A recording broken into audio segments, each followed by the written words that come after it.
Alright, 3LWTV continues, and we're in the north part of Atlanta at Hair X. Got Joe Work and Quadir still hanging out with me. Y'all believe they're still hanging out with me? Yeah. Yes. So today we got a guy that I want you guys to meet who is, hopefully, that you'll be seeing on Shear Genius. That you'll be seeing on Shear Genius very soon. I want to talk to him a little bit about his story and a little bit about what that process is like for auditioning for a major reality. Alright, 3LWTV, welcome. Taki, I'd like to say hello and welcome to the show. Hello, how are you? Why don't you tell us about Shear Genius and what the auditioning process is like for you? Well, first of all, it's a reality television show. So the main point about it is that they really want to get to know the person, or they want the personality, because the person has to be the character. Why should they pick you? My personality it stands alone. I'm a one in a million type of individual. You know, I'm confident, I'm compassionate, I'm passionate about what I do. My confidence comes from working with celebrities like Russell Simmons, Kerry Washington, Nicole Miller, just to name a few. You know, my compassion comes from helping out cancer patients, battered and abused women, children with low self-esteem, or inner city kids in the community. And my passion is this, you know, we live in a very dark world. And every day that I get an opportunity to put a smile on someone's face is a day that I feel wholly complete. Being in the life, or being gay, sometimes you have people in your family that don't readily accept you or what it is that is about you, I should say. And unfortunately at 16, my grandparents didn't readily accept me, and it was either, you know, conform to 2.5 years of being, you know, exclusively grounded without any perks, you know. And I'm a social person. I'm out there. I like to party with my friends. I like to hang out. And I brought home good grades and the whole nine. But when they found out that I was gay, they were telling me that I couldn't do any of the things that I used to do. So I basically stood my ground and told them, I'm not posing you any problem. You just found out another fact about me. It is not who I am wholly, you know. And they put me out. They made me go home, or maybe go and live with my mother. And at the time, my mother, she was addicted to drugs and addicted to alcohol, and you know, she wasn't in the position to take care of any kids, let alone herself. You know, so I was put in a position to where I had to make a decision. I needed some hustle. I needed a hustle so I can make some money, and it either had to be with my cousins who were selling drugs and dope in the community, or I had to be creative, and I was. So how did you come out, or how did your family find out before they put you out? My grandmother is nosy. You know, she went nosing around through my bedroom, and I'm a sentimental kind of person, so somebody wrote me a love letter, and I kept it, and she found it. So when I came home, she's like, well, what is this, your one and only man, you know, type of thing. And I was just like, okay, you know, the game is up. I'll tell you the truth. I'm tired of lying. I'm tired of dating girls. I'm tired of trying it. I've tried it. It doesn't work. I'm just going to lay it on the line and be myself. And that's exactly what I did. So what is your relationship now with your family? With those family members? Well, my family, they don't understand, but they accept. And there's a difference between that, because they love me for who I am, and they know what's going on, so therefore I don't have to hide or put up a facade or a charade. But at the same time, with that, you know, I don't do like any PDA with anybody that I'm dating or in a relationship with. Public displays of affection. And, you know, and I'm just myself. Or has there been any acknowledgement for putting you out? or do like most families, they just sweep that shit under the rug? Actually, I just went back for my grandfather's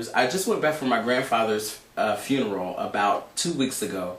And the guy that raised me, or my grandmother's boyfriend, he did come up and kind of gave me his half-hearted, or his half-hearted, I don't know, explanation for how he treated me back in the day. So, you know, I mean, I'm a very spiritual person, and I'm a very grounded person, so I just realized that, you know, I have to forgive him in order in order to heal myself.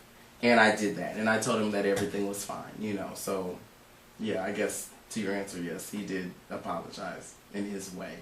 Was that good enough for you, though? It was okay. It was okay. He didn't. I had already cleaned the slate and purged my spirit of it, you know, and I let it go.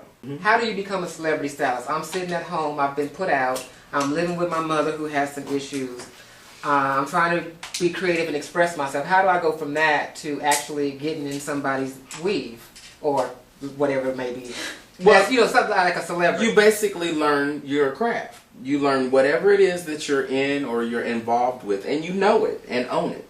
And when you know that, regardless of who you confront or who you come up against, when they challenge you or your knowledge, because it's based in education and skill, you can deliver it and be 100% confident that you know what the hell you're talking about. Who's the most exciting celebrity that you've met so far? The most exciting? Exciting to you? Exciting to me? Probably Maya Angelou. Only for the fact that she's a very educated woman. She just has a presence about herself. But, you know, for my sister or someone, meeting Carrie Hilson or Russell Simmons or LL Cool J, for them that would probably be more exciting, you know. Have you ever met someone that didn't meet your expectations or that you didn't particularly care for? All the time. And were they like rude or bitchy? Did you ever have any like all the time? Oh, come on. Like? Well, you know, well, let's start with the B list. Okay. And the B list, like, I don't know, let's see. Everybody thinks that she's a princess and she's sweet as homemade pie. Honey, she's like rhubarb. You meet her, and it's like when the camera's cut off, the Wicked Witch of the West comes out. I wasn't too keen on. He's fine as hell.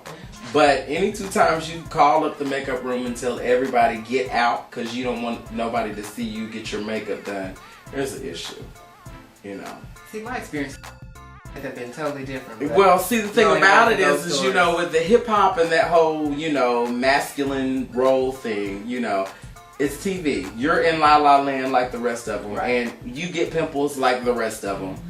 Do you want to look nice or not? You know what I'm saying? Applying a sponge and your level or grade of color does not make you effeminate, you know, but who's to tell him that? Be more comfortable in their skin. But what advice would you give to someone that might be struggling, like with their spirituality, their family, their sexuality? I would tell that person that God did not create any junk. You're here for a reason, and you need to believe in yourself. Even if there's nobody else around you that tells you you're doing the right thing or making the right decision, we all make mistakes. We're all human. So just hold to your guns, continue to move forward. If there's a problem in your life, get over it or try to move on from it and become the best person that you can be. ATL or Brooklyn? Brooklyn. Atlantic Station or Lenox Mall? Lennox. MySpace or Facebook? Facebook. Big dollars or big dick? That's a tough one. No, big dollars. Thick or slim? Thick. Mask or femme? Mask. Sex party or bathhouse? Neither. J setter or ball queen? I like ball queens. BGC or A for A? They're both the same, aren't they? Beyonce or Carrie? I like Beyonce. Top or bottom? Versatile? Breaking your arm. And she had on stilettos. And she marched around. Honey, he snatched that wig and ran from her, honey. He ran from her and dodged up underneath the minivan. Honey, and she politely tiptoed around the minivan. No, she didn't. Grabbed him by his wrist, snatched him from out from under that goddamn minivan, honey, and broke his arm. Are you kidding me? And the next day I seen him, he had a cast on. Are you kidding me? I said, honey, that'll teach you. You don't mess with girls' wigs, honey. Yeah. Don't touch it. Don't touch it. Don't do it.